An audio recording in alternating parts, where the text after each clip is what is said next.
Bienvenido al canal de YouTube del Pastor José Manuel Sierra. Venga, ya la pregunta al micrófono porque estamos grabando y hay hermanos que están viendo toda esta clase en esta mañana, ¿de acuerdo? Si me das volumen. Y entonces hacemos la pregunta, todos la escuchamos y así también los que después vean esta explicación podrán disfrutar de ella, ¿de acuerdo? Acércate aquí, hermana, y habla ahí al micro y haznos tu pregunta.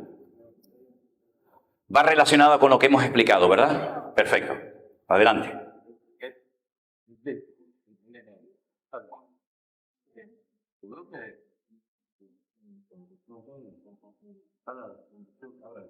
Hola.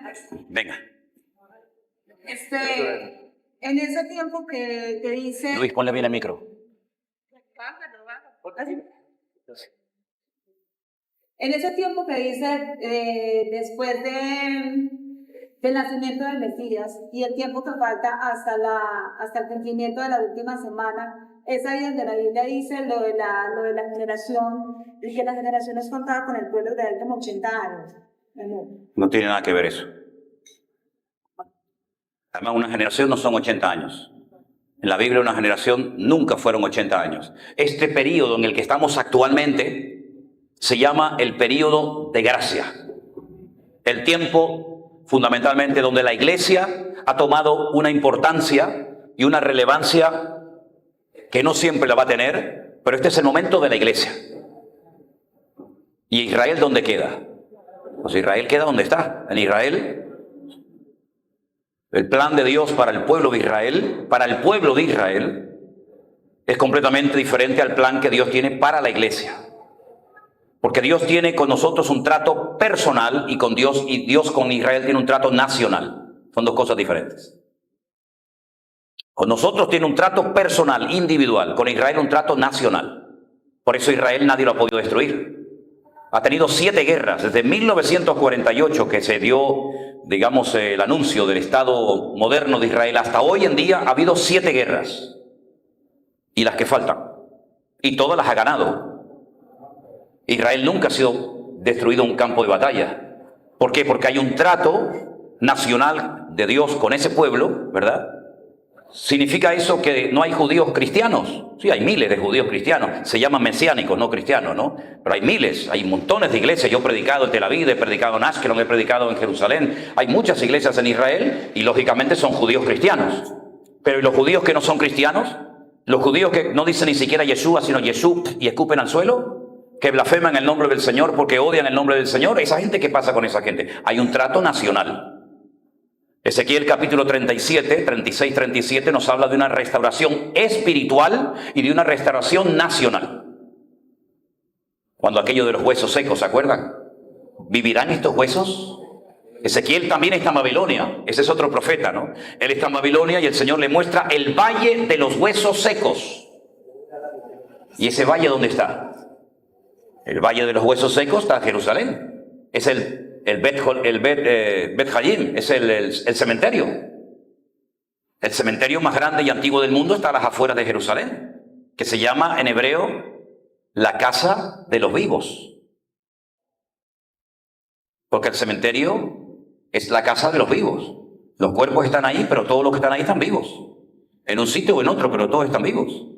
Y el Señor le muestra a Ezequiel el valle de los huesos secos y le dice, ¿estos huesos tú crees que vivirán? Y Ezequiel dice, yo no lo sé, Señor. Dice, profetízales, predícales. Y entonces se levantan del cementerio, pero dice que les faltaba el espíritu. Y les dice, predícales para que les venga el espíritu. Y entonces dice que se levantaron y se convirtieron en un gran ejército. Y dice, Señor, ¿y todo esto qué es? Dice, esto es que al final de los tiempos, Israel será restaurado nacional como pueblo. 2000 años Israel como pueblo no existió, no había escudo, no había bandera, no había himno, no había tierra, no había nada, hasta el punto que los judíos en su desesperación creyeron que nunca el sueño de volver a su patria se cumpliría, y entonces judíos multimillonarios llegaron a pensar en comprar grandes extensiones de terreno en África para hacer el Estado de Israel en África. Porque Israel pues, le perteneció a los otomanos, le perteneció a los ingleses, le perteneció a los árabes, y ellos nunca pensaron que volverían. Pero en mayo de 1948, a las 4 en punto de la tarde, el presidente David Ben Gurión se levantó y dijo: esta es nuestra casa y de aquí ya no nos vamos. Pero no tenían Jerusalén como su capital, no podían entrar a Jerusalén, lo tenían totalmente prohibido. Pero en 1967, en junio del 67, tomaron Jerusalén, y ahí se acabó el que los gentiles hollaran y pisotearan Jerusalén, y ahora Jerusalén es la ciudad eterna del Estado de Israel. Se ha producido una restauración nacional. Es un hecho, Israel está ahí, les guste o no les gusta a la gente, hay un país que se llama Israel, pero la restauración espiritual aún no se ha producido. Israel todavía sigue con ese velo en los ojos y aún no entiende que el Mesías ya vino. Y ellos le están esperando por primera vez, y nosotros le estamos esperando por segunda vez, ¿se dan cuenta? Entonces todo eso, toda esa restauración nacional y toda esa conversión de millones y millones de gentiles se ha producido y se está produciendo en esta etapa. Pero llegará el momento cuando Dios hará lo mismo que hizo con el arca de Noé: cerró la puerta. Y ahora entramos en otra etapa que en el Antiguo Testamento se conoce como el tiempo de angustia de Jacob, o para nosotros la gran tribulación. Entonces yo voy a borrar ahora esto y vamos a hablar de la última semana o de los últimos 7 años, y vamos a poner en orden las cosas cómo van a ir sucediendo paulatinamente, progresivamente, para que ustedes sepan: no, eso todavía no, eso es ahora, eso es pasado mañana, eso es, ¿verdad? Entonces vamos otra vez a trazar otra línea de tiempo, y vamos a partirla en dos. Porque la gran tribulación está perfectamente dividida en 2 bloques o en 2 periodos de tiempo. Y es lo siguiente. Déjame el rotulador. La gran tribulación, sí, no importa, eso está bien. Hacemos nuevamente una línea, la partimos a la mitad, y la primera parte son 3 años y medio. La segunda parte son 3 años y medio. En otros textos de la Biblia, en otras porciones de la Biblia, a esos 3 años y medio se le conoce como 42 meses.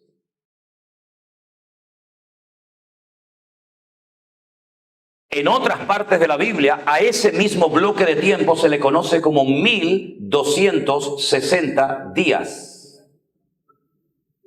Es lo mismo. Y en otras partes de la Biblia se le conoce como tiempo singular, tiempos y la mitad de un tiempo. Tiempos en plural, 2 años, tiempo singular, 1 año, la mitad de un tiempo, medio año. Es decir, que no se confundan cuando digan: pero ¿por qué unos dicen 1260 días, otro tiempos y la mitad de un tiempo? Bueno, son diferentes formas de hablar exactamente de lo mismo. Es lo mismo.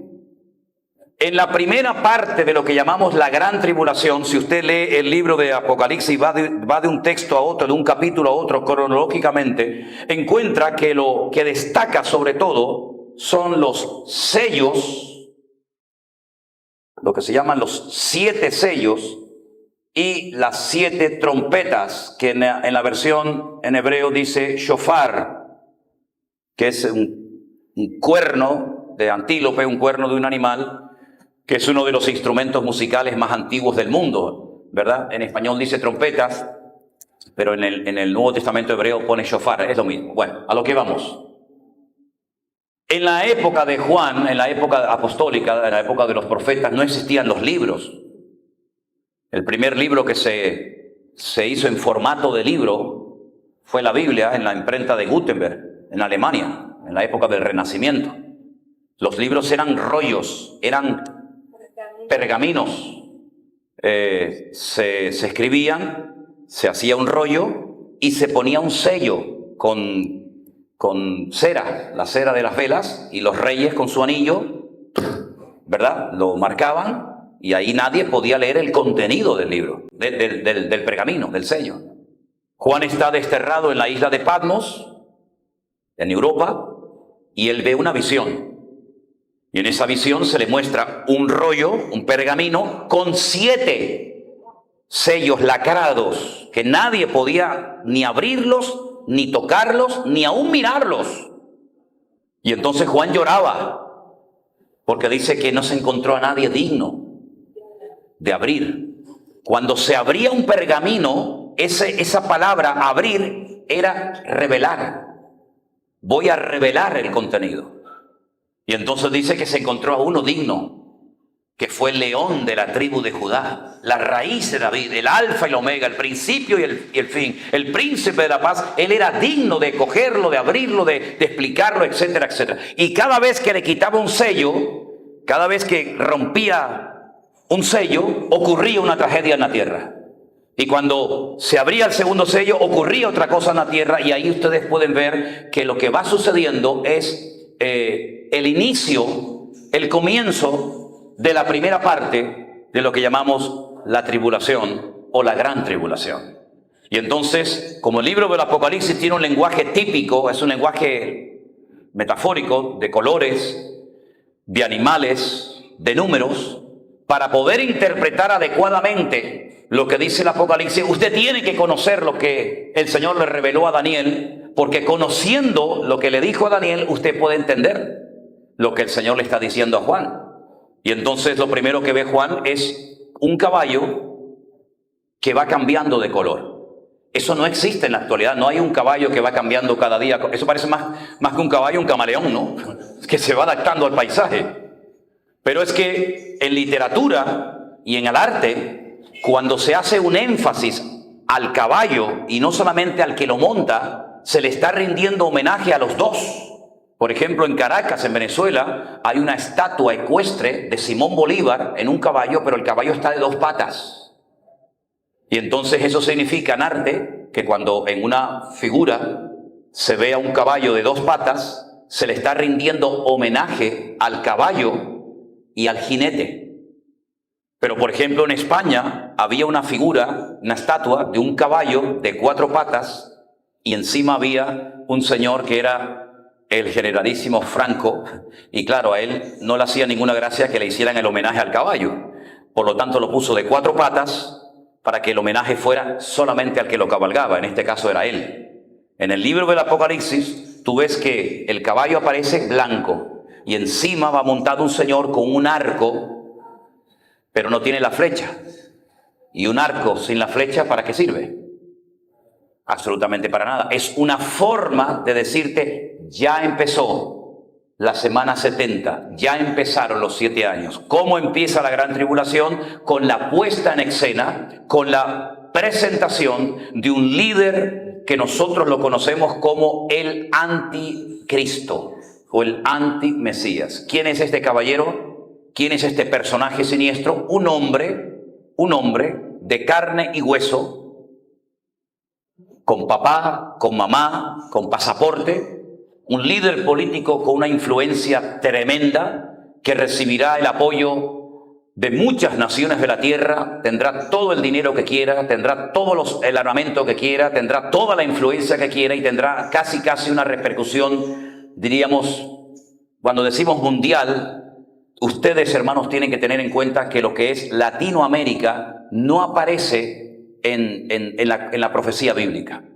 El mundo bíblico, en cuanto a lo profético, es Europa, parte de África y Oriente Medio.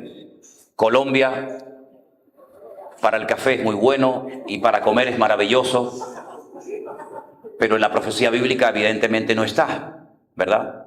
Por lo tanto, este líder político se levanta del antiguo territorio que ocupó el antiguo imperio romano.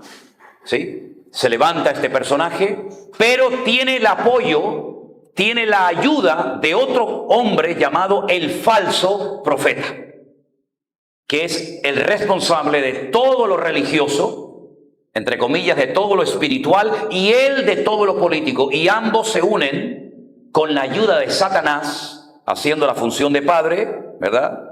el anticristo como si fuera su hijo y el falso profeta como si fuera sus relaciones públicas, el que lleva a la gente, como hace el Espíritu, que lleva a la gente a Cristo. Pues esa es la función de este personaje. Lo importante es que la Biblia nos dice dónde va a vivir y desde dónde va a gobernar o a ejercer su influencia, por lo menos el falso profeta. Y dice que es sobre la ciudad que reina sobre todos los reyes de la tierra. Y uno dice, ¿y esa ciudad cuál era? Era Roma.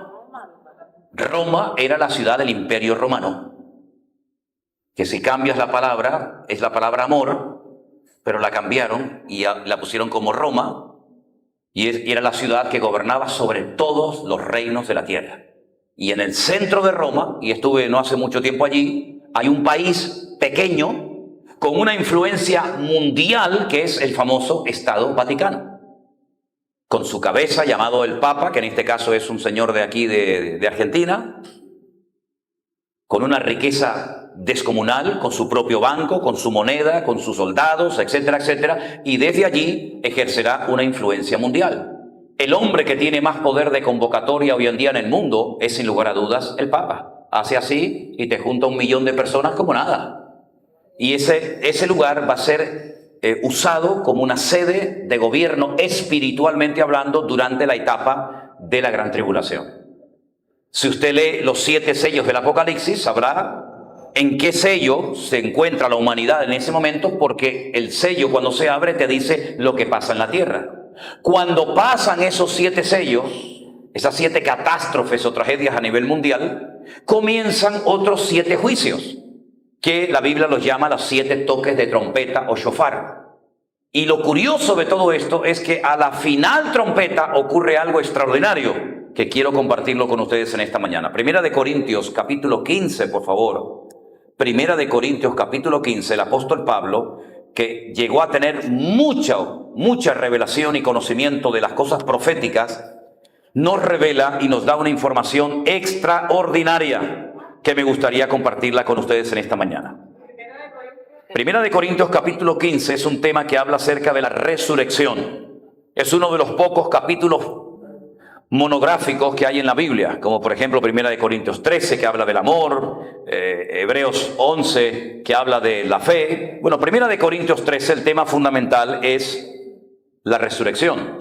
Y él va explicando, él va poniendo argumentos, ¿verdad?, acerca de todo lo que hubiera ocurrido si Cristo no hubiera resucitado. Dice, mire, si Cristo no resucitó, entonces nuestra fe no sirve para nada, porque estamos creyendo en un muerto. Si Cristo no resucitó, entonces nuestros pecados no han podido ser perdonados. Si Cristo no resucitó, nuestros hermanos que murieron pensando que habían sido perdonados por Él, pues murieron en vano. Si Cristo no resucitó, nosotros tampoco vamos a resucitar. Si Cristo no resucitó, y entonces él pone un argumento que algunos han tergiversado, dice, entonces los que se bautizan por los muertos no sirven para nada. Y uno dice, ¿y eso qué es? En aquella ciudad había una práctica de gente que creía que si su padre había muerto sin conocer a Cristo, él se podía bautizar por su padre, se bautizaban por los muertos. No es que sea algo permitido, sino que lo utiliza como argumento para decir, bueno, ¿y ustedes que se bautizan por los que murieron? Si Cristo no resucitó, absolutamente no sirve para nada. Esa práctica la tienen todavía hoy en día los mormones, ¿verdad? La iglesia de los mormones se bautizan por los muertos. Y finalmente, cuando él ya ha dado todo tipo de argumentos para demostrar y presentar crédito a la resurrección del Señor, él dice en el versículo 51 algo tremendamente interesante que muchos cristianos han leído, pero que no han caído en la profundidad del texto que vamos a leer a continuación, que dice así: he aquí os digo un misterio, os voy a contar un secreto, os voy a revelar algo que nunca nadie ha contado, y es lo siguiente, que no todos dormiremos, pero todos seremos transformados. La palabra dormir a veces en la Biblia es sinónimo de morir. Cuando dice, y muchos duermen, en Primera de Corintios, ¿verdad? Muchos están enfermos, otros están debilitados y otros duermen. Sí, muchos se murieron por participar indignamente de la mesa del Señor. El Señor Jesucristo dijo, vamos a despertar a Lázaro. Y le dijeron, no, pero es que está muerto. Luego dormir y morir muchas veces es lo mismo. Y Pablo dice que no toda la gente se va a morir. Habrá un grupo de gente que serán arrebatados en las nubes con el Señor, que no van a morir, pero todos Todos seremos transformados. Y la palabra que aparece ahí es la palabra metamorfosis, que es lo que le pasa al gusano cuando se transforma, ¿verdad? Y se convierte en mariposa, ¿verdad?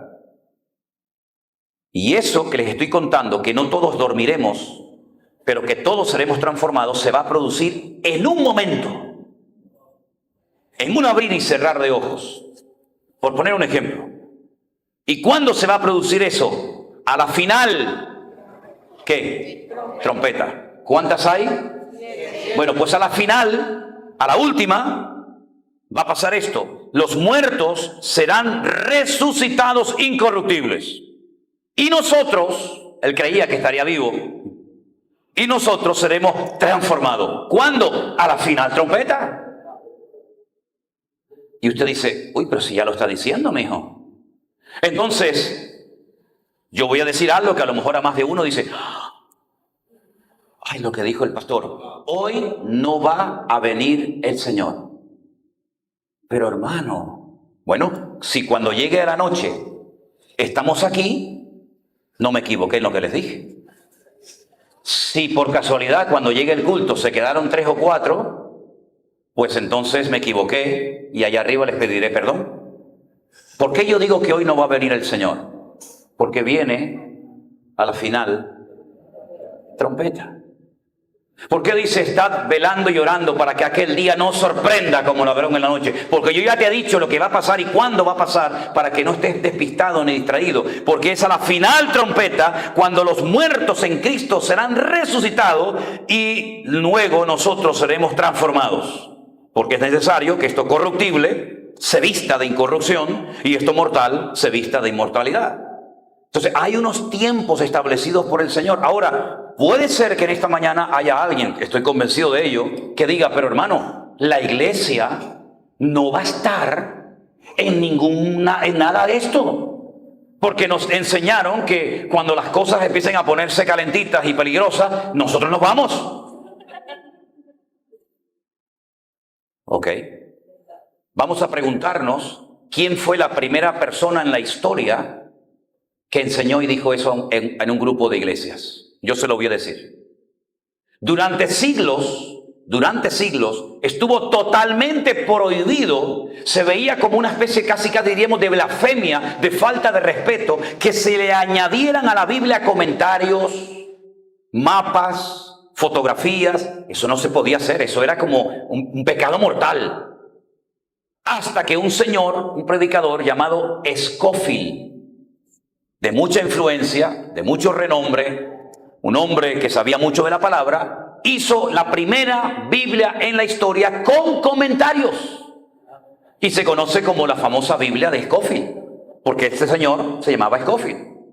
Y él añade en esos comentarios algo que un cura en el siglo XIX dijo, y fue lo siguiente: la iglesia del Señor Jesucristo será arrebatada, llevada a la presencia del Señor antes de que empiecen los tiempos de la tribulación. Y a Scofield aquello le gustó y dijo, qué interesante, ¿eh? Y lo metió en la Biblia. Claro, todo el mundo en aquel tiempo tenía a Scofield como un señor de un respeto y de una honorabilidad tremenda, y dijeron, bueno, si Scofield dice que la iglesia no va a estar en la gran tribulación, pues que no vamos a estar en la gran tribulación. Y entonces comenzaron denominaciones, muchas de ellas, incluso de las que yo vengo, a enseñar en las escuelas bíblicas que los cristianos no iban a estar en ningún momento, en ninguna etapa de la gran tribulación.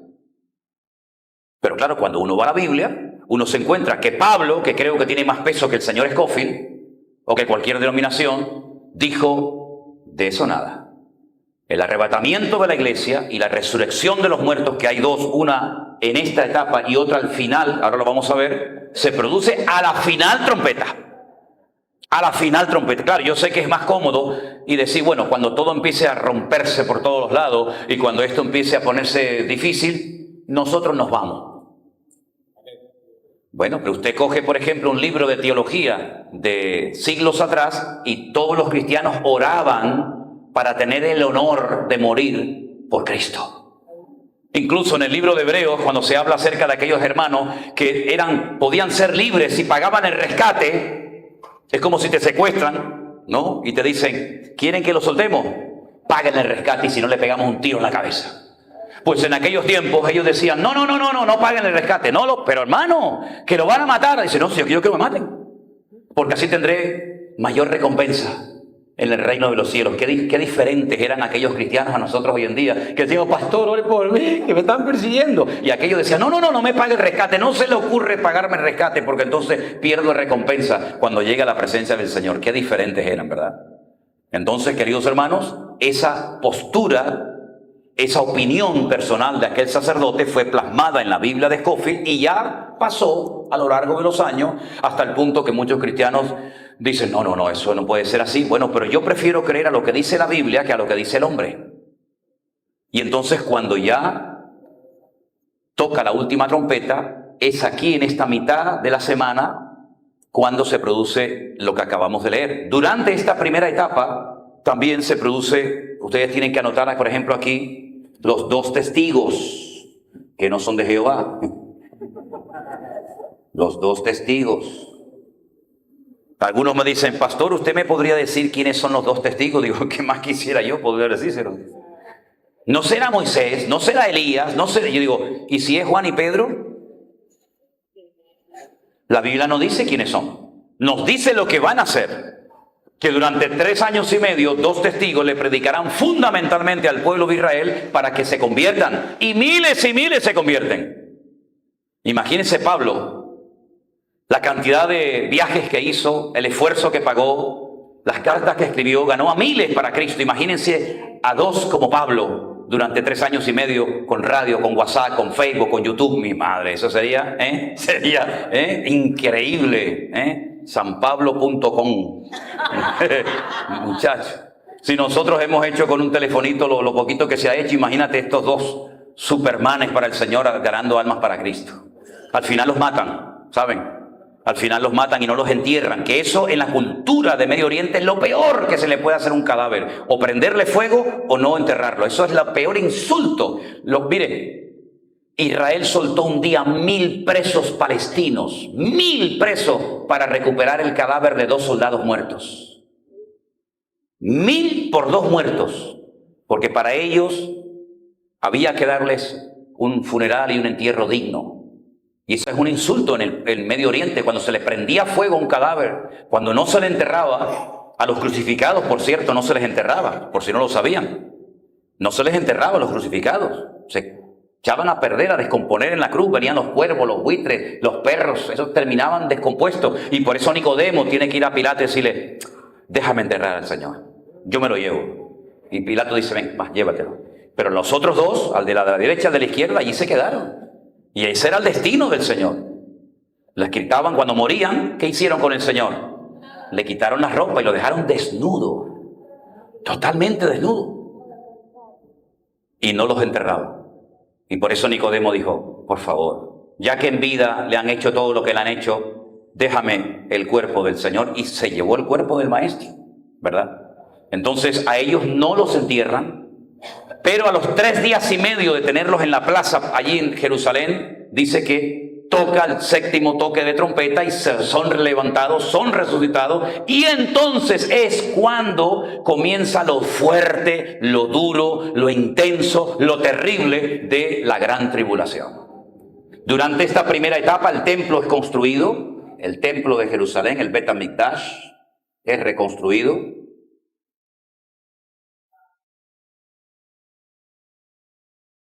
Pero a los 3 años y medio, el anticristo clausura el culto en ese templo, levanta una imagen, seguramente con su cara, y le dice a todo el mundo que a partir de ahora quien hay que adorar es a él. Y esa imagen está allí. Y dice que la imagen habla. Cuando la Biblia dice que las imágenes tienen boca y no hablan, ojos y no ven, pies y no caminan, probablemente pondrán una pantalla gigante en toda la ciudad de Jerusalén y en muchas naciones de la tierra, y van a ver cómo habla no la estatua, sino habla él, pero la figura de la estatua está allí en Jerusalén, dentro del Kadosh Kadoshim, dentro del lugar santísimo. Y entonces se produce la gran tribulación, y es cuando comienzan las 7 copas de la ira. 7 copas de la ira. 4 demonios tremendamente poderosos y destructivos son soltados después de miles de años, después de haber estado atados en Mesopotamia junto al río Éufrates y Tigres, y hacen un destrozo terrible en la tierra. Y entonces es cuando el anticristo le dice a los judíos: aquí el que manda soy yo, aquí yo soy Dios, aquí se acabó de adorar al Señor, etcétera, etcétera. Y entonces lo que hace es un control mundial de la población y comienza a marcarlos como si fueran animales. Y es entonces cuando le pone una marca a la gente que la conocemos como la marca de la bestia, del famoso 666, ¿verdad? Evidentemente. Dice que a pequeños, a grandes, a ricos, a pobres, a blancos, a negros, a mujeres, a todo el mundo los marca. ¿Para qué? Para tenerlos controlados. Nadie puede comprar, nadie puede vender, nadie puede hacer ninguna transferencia bancaria, nadie puede hacer nada si no está marcado en la mano o en la frente. Evidentemente no te van a poner un sello, sino probablemente será una especie de microchip, de algo que te meten ahí que ni sabes que lo tienes, pero ya te lo metieron dentro. Ya está inventado ese microchip. Se alimenta con una pequeña batería de litio. Por si alguien tiene la tentación de arrancárselo, al querer quitártelo, se parte la pequeña batería de litio y te contamina la sangre y te mueres en segundos. Emite una pequeña señal que a través de un satélite saben en todo momento dónde estás, lo que estás hablando, con quién no estás, si estás aquí o estás allá. Un control, y vamos cada vez abocados a más control. Cada vez nos están controlando más. Los mismos teléfonos ya saben dónde están, ya saben lo que están hablando, ya saben lo que estás pensando, ya lo saben. Pero esto va más y a más y a más y a más y a más. Y entonces durante la segunda etapa de la gran tribulación se producen las famosas 7 copas de la ira. El anticristo marca. Ahora, referente al anticristo, hay un detalle muy interesante que Juan nos da. Dice: aquí hay sabiduría, dice Juan, aquí hay sabiduría. El nombre del anticristo no lo sabemos. No podemos decir se llama Juan García, ¿no? Pero sí sabemos el valor numérico de su nombre. Yo les enseñé antes que los nombres, todo tiene un valor numérico, ¿se acuerdan? Cada letra tiene un nombre, cada letra tiene un número. Entonces Juan dice que para poder reconocer que ese es el anticristo y no el otro, el valor numérico de su nombre es 666. Es un político, no es un futbolista, no es un torero, no es un pintor, es un político. Y cuando veamos en escena a un político y tengan ustedes la sospecha, ¿no? De, ¿podrá ser este? Ok. Claro, tienen que tener la tabla de los valores numéricos y decir, este no es. ¿Se acuerdan ustedes cuando Gorbachev, que murió recientemente, apareció en escena y comenzó a hacer cambios tan significativos y trajo en teoría la democracia a Rusia? Todo el mundo decía, este es el anticristo, mira lo que tiene en la frente. Y el pobrecito tenía un lunar el pobre. Y se murió Gorbachev y no. Después dijeron que él era el príncipe de España, porque es muy guapo, muy atractivo, muy alto, no sé qué. Va a ser el príncipe, va a ser. Ese no manda ni en su casa, va a mandar. No manda ni en la casa, que la mujer es la que lleva los calzones, y va a ser el anticristo. ¿Tú me entiendes? Entonces, se ha ido especulando, pero la Biblia nos da datos. Por ejemplo, un dato. Su nombre suma 666. Otro dato, interprételo como quiera. Del amor de las mujeres no hará caso. Ay, amigo. Ay, amigo. Pierde aceite el caballero. Bueno, está de moda. Del amor de las mujeres no hará caso. Puede ser que a lo mejor le vaya al bando contrario o que se quede soltero. Tiene una doble interpretación, ¿sí o no? Dejará de honrar al Dios de sus padres y se hará del Dios de las fortalezas. Y es la primera vez en la Biblia, en arameo, en el libro de Daniel, que aparece el nombre Alama Othin, que es el Dios de la guerra. Entonces hay una serie de cambios. Dice, intentará cambiar la ley y los tiempos. Va a querer cambiar los tiempos, va a querer cambiarlo todo. Pero su eslogan publicitario será, vengo a ofrecerles paz y seguridad. Las dos grandes mentiras. Porque el diablo nunca puede ofrecerte ni paz ni seguridad. Pero él viene a ofrecer paz y seguridad, lo cual significa que en el momento en el que este caballero aparezca, no hay ni paz ni seguridad en el mundo. Y cada vez vivimos con más inseguridad, ¿sí o no? Cada vez en el mundo se vive más asustado, que no mires para allá, cuidado con este. Y vendrá un momento en el que la gente tendrá pánico hasta de las hojas de los árboles que se caigan, hasta del estruendo de las aguas, etcétera, etcétera. Entonces estamos abocados a todo esto, pero antes de decirles cuándo se va a producir todo esto, que también la Biblia lo dice, y ustedes tienen que saberlo, quiero dar lugar por si alguien tiene alguna pregunta sobre lo que estoy hablando aquí, antes de avanzar un paso más. No sé qué hora es. ¿Tienen ustedes hora por ahí? 10:15. Ah, vale, entonces nos queda un poquito de tiempo. ¿Alguien tiene alguna pregunta? Pero tendrían que acercarse al micrófono, por si son tan amables, hermanos. Dígame, acérquese al micro. No hace falta que lo saquen de ahí. Pastor, mi pregunta es con respecto a la sana interpretación del tema de la escatología, ¿no? Según el libro de Génesis, la edad del patriarca Enoc, que fueron 365 años, representa estos 3 tiempos y medio de lo que habla el profeta Daniel en las 70 semanas. O más directamente sería, representa la edad del patriarca Enoc, los 365 años, la venida de Cristo o el rapto de la iglesia. Yo en ningún momento he hablado del patriarca Enoc. No. El patriarca Enoc en este cuento no pinta nada. Esas son cosas que se han puesto en libros, que si el patriarca vivió tanto, si el diluvio duró no sé qué, y si Noé estuvo no sé cuánto